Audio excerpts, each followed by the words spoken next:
So when he went to Philly, I was a little surprised. Wasn't surprised about the contract, but just surprised that he went to Philly, especially after they just got Jaylen Brown. That's the thing that really kind of surprised me. And I think his time in LA was definitely up. And, they got one championship in 8 years. So, they keep talking about he's going to get a statue. I don't know for what, but, it is what it is. Former Lakers head coach Byron Scott didn't sugarcoat a thing when talking about LeBron James leaving Los Angeles for Philadelphia. Scott admitted the 76ers might give LeBron a serious shot at chasing another championship, but he also dropped a major reality check. Having a stacked roster on paper guarantees absolutely nothing.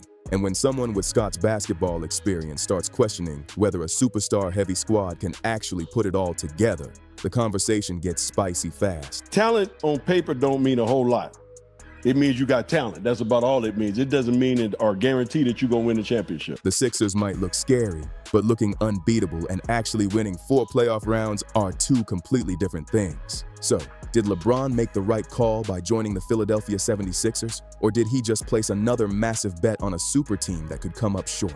Drop your take in the comments, because this move has opened up a whole new debate. What was your first reaction of LeBron signing in Philadelphia?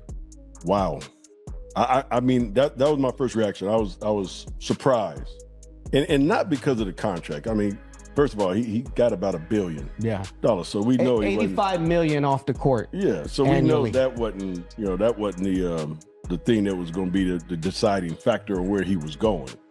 He has enough money, so it's all about trying to win. Ever since LeBron signed with Philadelphia, some basketball fans have been acting like the Sixers can already start measuring the walls for another championship banner. Analysts have hyped them as major favorites, while social media has been flooded with predictions about a finals run before this new-look team has even proved what it can do together. Some fans have even connected this move to the never-ending GOAT debate, but Scott pumped the brakes on all that hype with one basic reminder. Basketball games aren't won on a roster sheet. I was still feeling pretty good about that.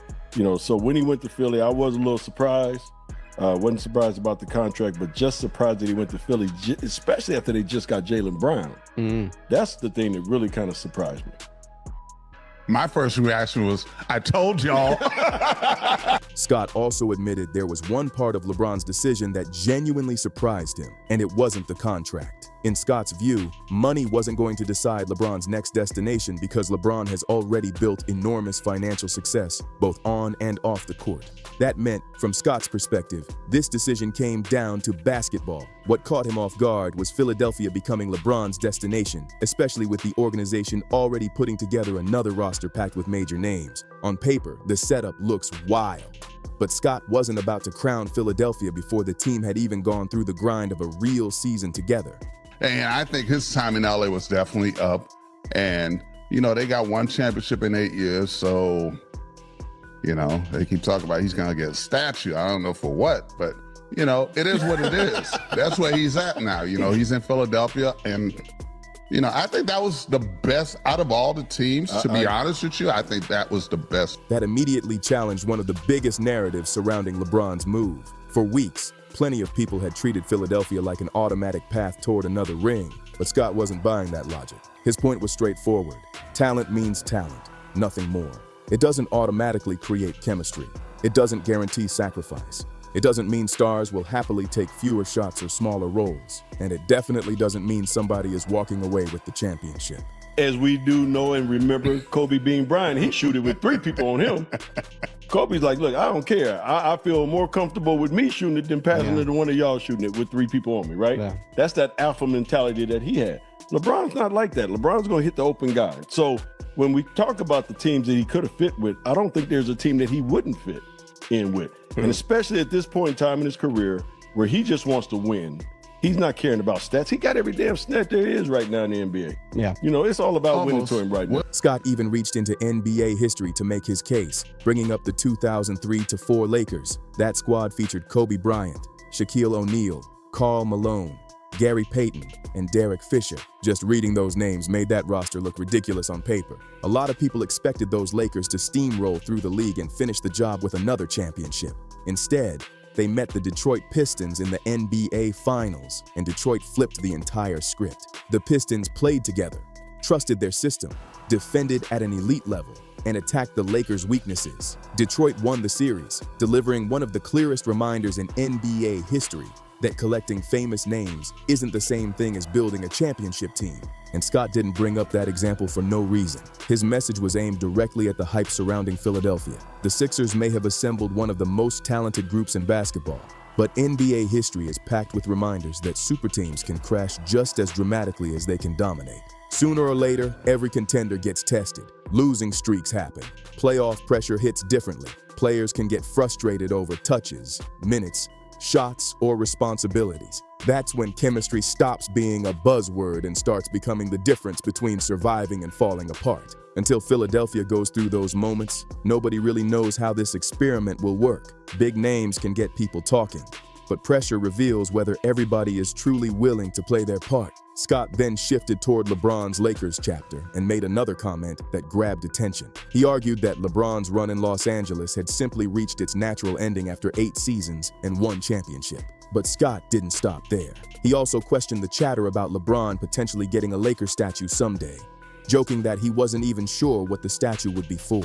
That comment quickly gave basketball fans something else to argue about. And that statue debate cuts straight into the bigger argument over LeBron's Lakers legacy. Some fans believe winning a championship during an incredibly unusual and difficult season was enough to secure his place among the franchise's greats.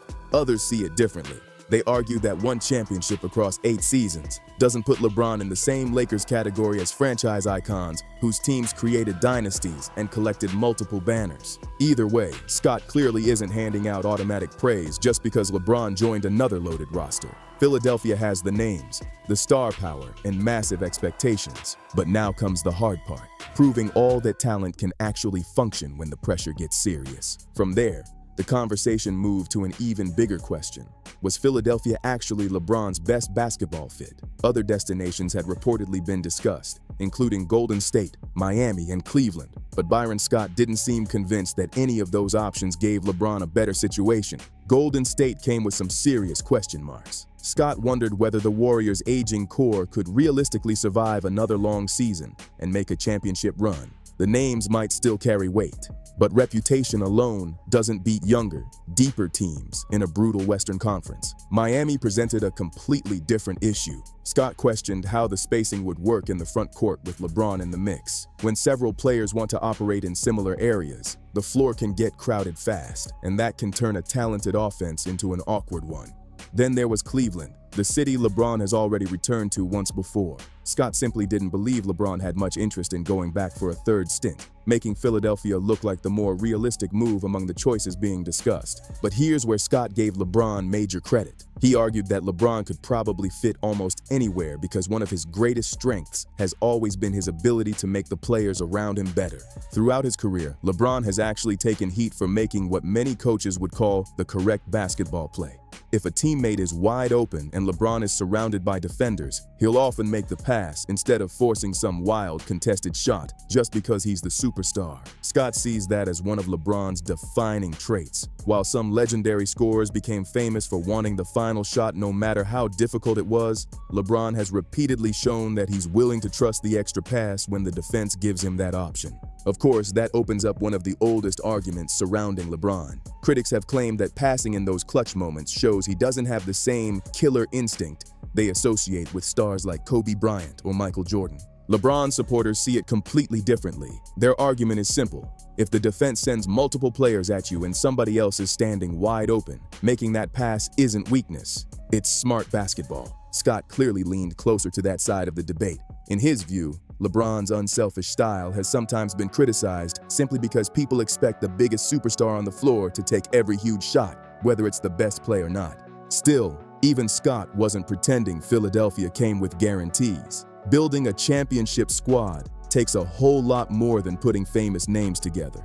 Chemistry, communication, accountability, and sacrifice become just as important once the real pressure hits. You can't fully measure those things with stats. They're built over months of practices, ugly losses, tough road trips, disagreements, adjustments, and moments when teammates have to prove they actually trust each other. And Philadelphia has another potentially tricky issue staring it right in the face. Who controls the offense when the game gets tight? This isn't some roster where every player walks in with a small, clearly defined job. Joel Embiid has spent years as the centerpiece of the franchise. Tyrese Maxey has grown into one of the league's most explosive guards. Jaylen Brown arrives as an elite offensive weapon who expects to stay heavily involved. And then you add LeBron James, one of the most accomplished players the sport has ever seen. That's a lot of mouths to feed.